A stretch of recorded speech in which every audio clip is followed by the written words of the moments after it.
ሰይጣን ብዙዎችን ያሳተበት መንገድ ኃጢአትን እንድናደርግ ብቻ ሳይሆን ከኃጢአት መንገድ እንዳንመለስ ነው የሚፈልገው። ጸጋና ሰላም ይብዛላችሁ የጌታ ቤተሰቦች፣ ሁላችሁንም በጌታ ሰላም ብያለሁ።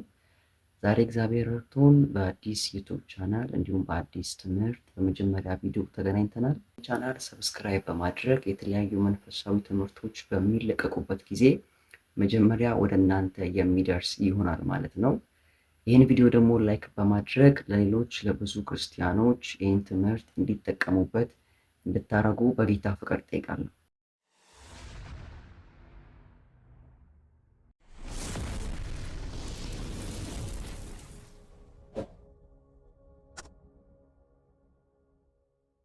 ዛሬ ሁለት ሰዎችን ከእግዚአብሔር ቃል አሳያችኋለሁ። የመጀመሪያው ጴጥሮስን ሲሆን ሁለተኛው ደግሞ ይሁዳ ነው።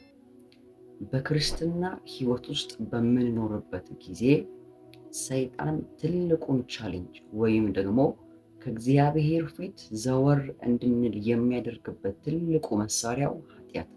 ግን ኃጢአት መስራታችን ሳይሆን ኃጢአት ከሰራን በኋላ የምንወስደው እርምጃ ነው ቀጣይ ከእግዚአብሔር ጋር ያለንን ሕይወት የሚወስን። አያችሁ፣ እነዚህ ሁለት ሰዎች ተመሳሳይ የሆነ ኃጢአትን ፈጽመዋል። ጴጥሮስም ኢየሱስን ክዶታል፣ ይሁዳም ኢየሱስን በገንዘብ ቀይሮታል። ሁለቱም ኃጢአት ሰርተዋል፣ ሁለቱም ተሳስተዋል። ነገር ግን ከኃጢአታቸው ወይም ከስህተታቸው በኋላ የወሰዱት እርምጃ ነው ቀጥሎ ከእግዚአብሔር ጋር ያላቸውን ሕይወት የወሰነው። አያችሁ፣ ሰይጣን ምንጊዜም ኃጢአት እንድናደርግ ብቻ ሳይሆን ከኃጢአት መንገድ እንዳንመለስ ጭምር ነው የሚፈልገው። ለዛም ጴጥሮስ ትልቅ የሆነ ዊዝደም ተጠቀመ። ወዲያው ወደ እግዚአብሔር በንስሐ ተመለሰ። ይሁዳ ግን ራሱን አጠፋ። አያችሁ፣ ክርስትና ውስጥ የምንቆይበት ሕይወት፣ በክርስትና ውስጥ ስንኖር ኃጢአት መስራታችን ሳይሆን ኃጢአት ከሰራን በኋላ የምንወስደው እርምጃ ነው ከእግዚአብሔር ጋር ቀጣይ እርምጃችንን የሚወስን። ሰይጣን ኃጢአት ከሰራችሁ በኋላ ትልቁ የሚያሳጣችሁ ነገር በእግዚአብሔር ፊት ድፍረትን ነው፣ ወይም ደግሞ በእግዚአብሔር ፊት የምትቆሙበትን አቅም ነው። በዚህ ሁሉ ውስጥ ግን ከእግዚአብሔር ጋር መቀጠል የሚችሉት የእግዚአብሔርን ልብ አምነው ከልባቸው ለመመለስ ፈቃደኛ የሆኑ ሰዎች ብቻ ናቸው። አያችሁ፣ እግዚአብሔር የሚመለስ ልብ ካለን የሚቀበል የእግዚአብሔር እጅ አለ። እግዚአብሔር እንደ ልቤ ብሎ ያወራለት መዝሙረኛው ዳዊት እጅግ በጣም በብዙ ኃጢአት በእግዚአብሔር ፊት የወደቀ ሰው። ነገር ግን ዳዊት ምንጊዜም ኃጢአት ከሰራ በኋላ የሚያደርገው ትልቁ ነገር በእግዚአብሔር ፊት በንስሐ መመለስ። አያችሁ፣ ሰይጣን ኃጢአት ከሰራን በኋላ ትልቁ ሊወስድብን ሊያሳጣን የሚፈልገው ነገር እንደገና በእግዚአብሔር ፊት የመቆምን ድፍረት ነው፣ ወይም ደግሞ እንደገና ወደ ነበረው ከእግዚአብሔር ጋር ወደ ነበረን ወደ ጸሎት ህብረታችን መመለስ።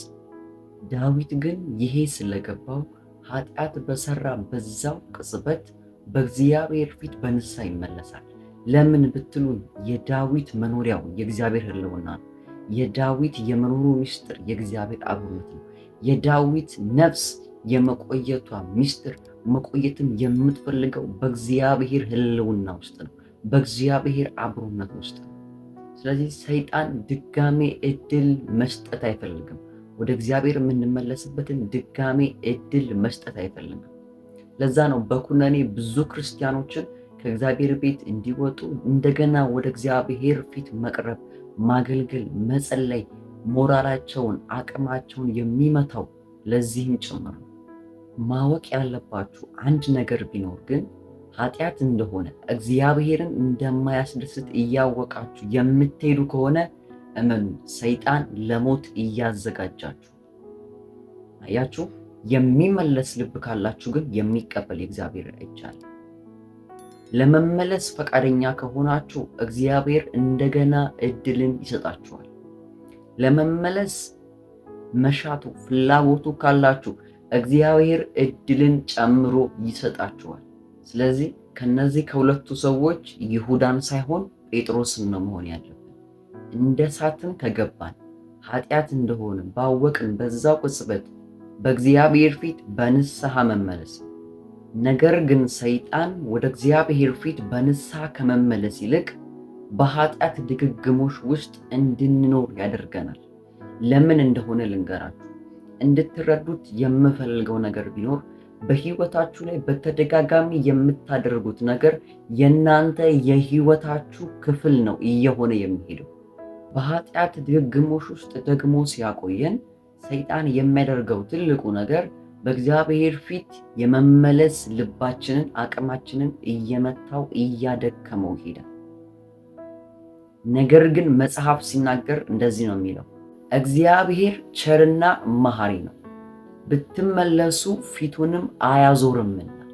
ስለዚህ ሰይጣን ብዙ ክርስቲያኖች ያልገባቸው ነገር ቢኖር ኃጢአት መስራታቸው ሳይሆን ኃጢአት ከሰሩ በኋላ የሚወስዱት እርምጃ ነው እነሱና እግዚአብሔር ቀጣይ ህይወታቸውን የሚወስነው።